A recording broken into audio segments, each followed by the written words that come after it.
Who will win the men's 100 freestyle at this year's NCAAs? Jordan Crooks, Josh Leando? Can Jordan Crooks break Caleb Dressel's world record 17.6 50 freestyle? Can Crooks become the greatest sprinter of all time? Will we see a 48-second 100-yard breaststroke? All of this and more in today's video. Good morning, ladies and gentlemen. We have a beautiful day here in Indiana. The sun is coming up.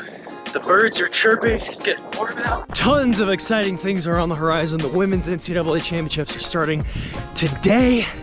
Next week is the men's meet in Federal Way, and I'm gonna be heading out to go watch that in person. So much exciting stuff, oh my goodness. I'm currently on my 4-mile loop, and this is the hardest part. This hill is steep, so steep. Just don't stop, keep going. I am not a world-class runner, but I can hang out at just under a 10-minute mile for a long time. I'm walking down this hill. My calves are like rocks and it's really steep.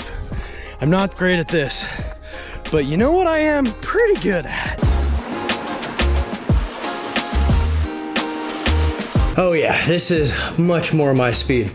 Breaststroke was feeling pretty good this morning. Finished up my sprints at a 20:25s fast on a minute. After my long run, I just wanted to activate the sprint system, you know. Today I'm gonna answer a whole bunch of your submitted questions. And with NCAAs right now, and with the women's competition happening right now, a lot of you ask what event I'm looking forward to the most. Anything Gretchen Walsh is swimming.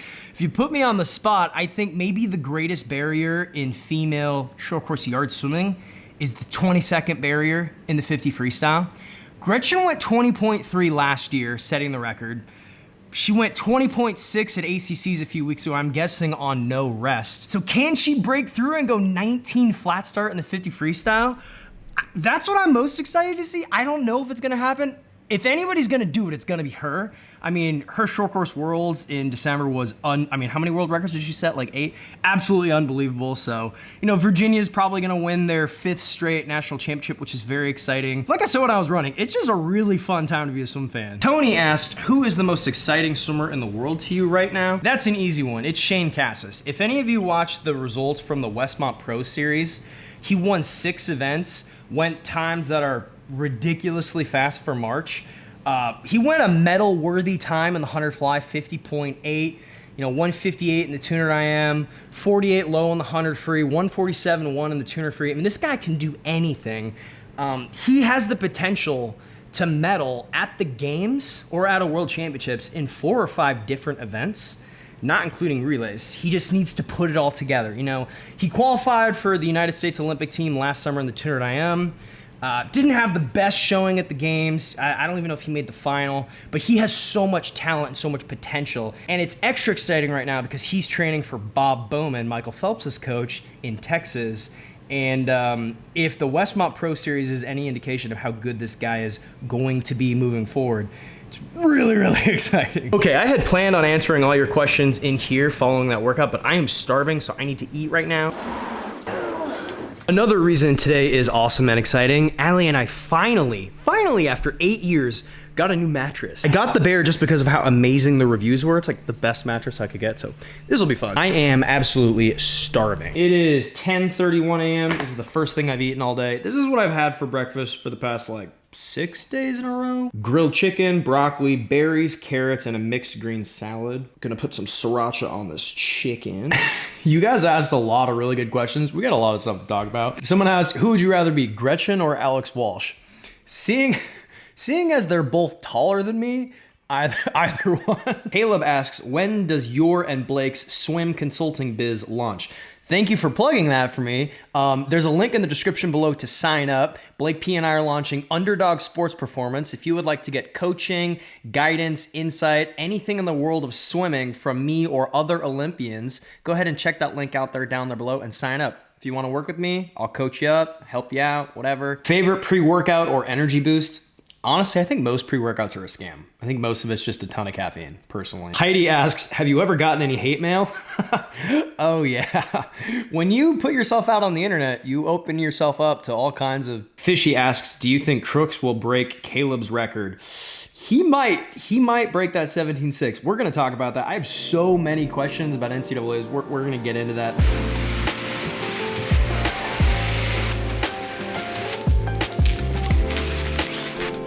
Now that I think about it, I don't know if I've ever actually filmed anything in this bedroom. We've only been in this house for like a few years, so. Welcome to my bedroom. As you can see, there's really nothing on our bedroom walls except for Allie's book wall. She is quite the vicious reader. Instructions recommend 2 people do this, but I carried this thing upstairs, unboxed it, and laid it out in about 10 minutes. Really wasn't very hard. I took the sleep quiz on bearmattress.com and got paired with the Pro Hybrid. I like a relatively firm mattress. Haven't had new pillows in a while either. This is gonna be nice. We have now slept in this bed for just over a week and it has been amazing. Allie and I give the mattress a 10 out of 10. My sleep recovery score has gone up 20% since I've started sleeping on this mattress, which has been awesome. Bear offers a 120-night sleep trial to ensure that the mattress is right for you. All their mattresses come with a limited lifetime warranty, and speaking from experience, their sleep quiz nails it, matches you with the perfect mattress. I love that it's a premium mattress that's fiberglass free and it's designed to keep me cool.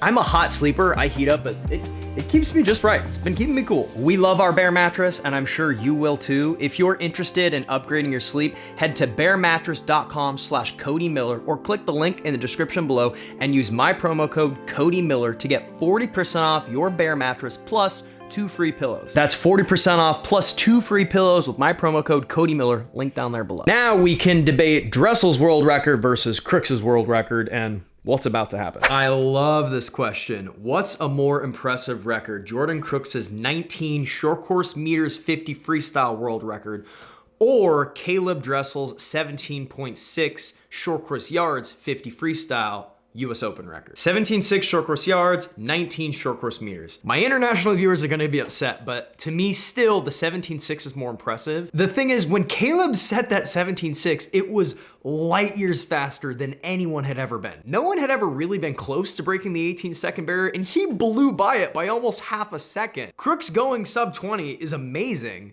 but a lot of people have been 20 point, and a lot of people have been fairly close to getting that 19. It was just, in that moment in time, it was more impressive because of the margin that Caleb broke the 18 barrier by. And all my international viewers who have never swam yards before and don't follow American swimming, you're all gonna disagree with me. That's totally fine. You can't really understand it unless you've lived in it and grown up with it, but there's no right or wrong answer here. Again, I've got this question a dozen times. Will Jordan Crooks break Caleb's 17.6 50-yard freestyle record? I'm gonna predict no. I still think that the 17.6, if you were to convert it, is faster than Jordan's 19-second 50 short course meters race, but he might. Honestly, if he breaks it, bravo, because I can't think of a harder record to break other than maybe Leon Marchand's 400 IM US Open record. It's the world record, but clearly the international viewers don't agree with that. Honestly, what do you all think? What's more impressive, the 17 short course yards or a 19 short course meters? Let me know in the comment section down there below. Am I crazy? Do you think the amazing sprinter from the Cayman Islands, Jordan Crooks, is gonna break 17.6? He's been 17.8. He is the second man under the 18-second barrier. It could happen. What do you think? On a darker note, do you think that swimming in the United States is under threat now that the House case has been settled? Yes.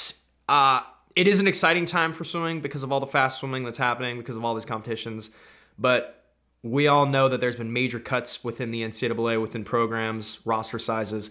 I'm gonna talk a whole lot about that in the future. Right now, I just wanna focus on the fast swimming stuff, but it is a little scary. It is a little scary. The NCAA system is changing drastically, quickly, and the landscape is gonna look a whole lot different in the next 4 to 5 years. And I do fear that it's gonna be one of those things where the rich get richer and there's gonna be less opportunity for the mid-level field athletes who oftentimes are, as my coach Ray describes, the diamonds in the rough. The people that haven't quite had all the right pieces to make them great, whether it's coaching or resources or you name it. The people that aren't necessarily the fastest out of high school, but then break out and do amazing things.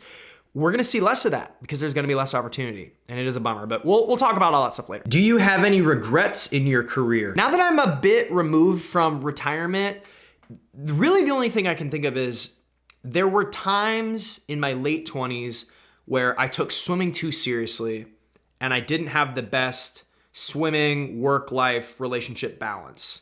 And that negatively impacted my performance because of how I was handling it mentally. The answer is not really. I wish I could talk to my 26-year-old self and give myself advice. everyone's gonna look back and say, I could have done this differently, I could have done that better. And for me, it was just that balance. You have to have balance. You know, this is a very common flaw in elite level swimmers or just athletes in general, where they reach a certain level of success and now they view themselves through a different lens and have an even higher bar for themselves. And sometimes it's impossible to match that. But at the same time, taking it that seriously in other seasons is what led me to that success. So it's like a double-edged sword. It's tough. It's tough. Tomer asks, do you think you'll swim at the 2027 World Ice Swimming Championships? Yeah, maybe. I'm definitely gonna do more ice events. If you have not checked out my Minnesota ice race video, highly recommend. It was one of the most fun events I've taken part in really ever since I can remember. Ice swimming is fun. It's a different kind of challenge. It's so hard. Like, it's so hard. And I would love to do more. So yeah, I would love to compete at one of those meets. Fortnite Lover asks, Cody, are you not sponsored by Tier anymore? Nope, I'm not with Tier, like, officially. I still love them. They still make great stuff, but not with Tier officially anymore. Do you think Jordan Crooks has the potential to surpass Caleb Dressel as the greatest sprinter of all time? Okay, as much as I love Caleb, I don't know if he's the greatest sprinter of all time. He's in the conversation, without question. He's in the conversation. The thing with Jordan Crooks is he is a world record holder in a short course 50. He has no Olympic or long course world championship medals. So to even be in that conversation, you have to have some of that hardware. So he's got a long way. Now, he could do it. He's young. He's on the come up. Like, it's his moment right now. I don't even think you can have that conversation. You want to talk about another guy in the conversation, greatest sprinters of all time? Flo Manodou of France. I mean, that dude medaled in the 50 free at the Olympics 3-4 times in a row. Like, talk about consistency. Consistency is a huge factor in the greatest of all time conversation. On the female side, it's Sweden's Sarah Sjöström, like, without question. Like, that's not even, like, for sure. Will you do more tutorial videos? Your turn video helped me immensely. Yes, I will absolutely do more of those. Coming soon. Melly asks, should the NCAA introduce stroke 50s? That is something that I've actually never thought about. I talk a lot about how the Olympics needs to add 50s of stroke. Should the NCAA add 50s of stroke? Maybe. Although it would certainly be difficult now given everything that is happening with all the cuts and the changes. I'd have to think about, what do you all think? Let me know in the comment section below. Should the NCAA add 50s of stroke?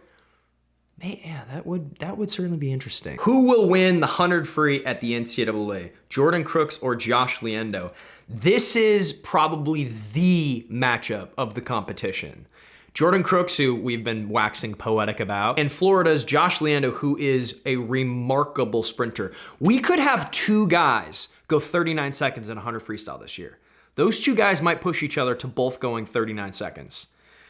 And the 50 free, I mean, we've talked so much about Crooks and going sub 18 seconds again, but Josh could do it too. He's been 18 low. Of all the matchups, and there's a handful of amazing matchups that are about to take place in NCAAs, the Jordan Crooks, Josh Leando sprinter battle is gonna be really fun to watch. If I had to make a wild prediction, I think Crooks squeaks under 39. I think Josh Leando goes like 40 point low. It's also crazy how many guys go 40 point now. I mean, there's like 6 or 7 guys that have been under 40.9 this year, which is just bananas. Morgan asks, what record do you think is the best in the history of the men's NCAA swimming? Well, it could be Caleb's 50 free at 17.6. It could be any one of Leon's performances from the most recent competition. Maybe his 400 IM. I mean, going sub 330 in the 400 IM. I don't know if we'll ever see that get broken. The 500 freestyle record is 402 is wildly impressive now. His 200 breaststroke record's incredible. Yeah. I think I have over 30 submissions asking about Jordan Crooks going sub 40. This is crazy. Eddie asks, 48.9 100 breast possibilities? I don't think it's gonna happen this year. I now believe we are going to see. If you had asked me just a few years ago if we'll ever see a 48 100-yard breaststroke from a flat start, I would have said no. I have changed my mind. That will happen. We're gonna see multiple 49s in the 100 breaststroke at this NCs. Maybe 3 or 4. There are a bunch of guys that could do it. There's like 4 Indiana guys that could do it, which is crazy. I cannot wait to watch the 100 breast. For all the reasons I've talked so much about it, it's my event.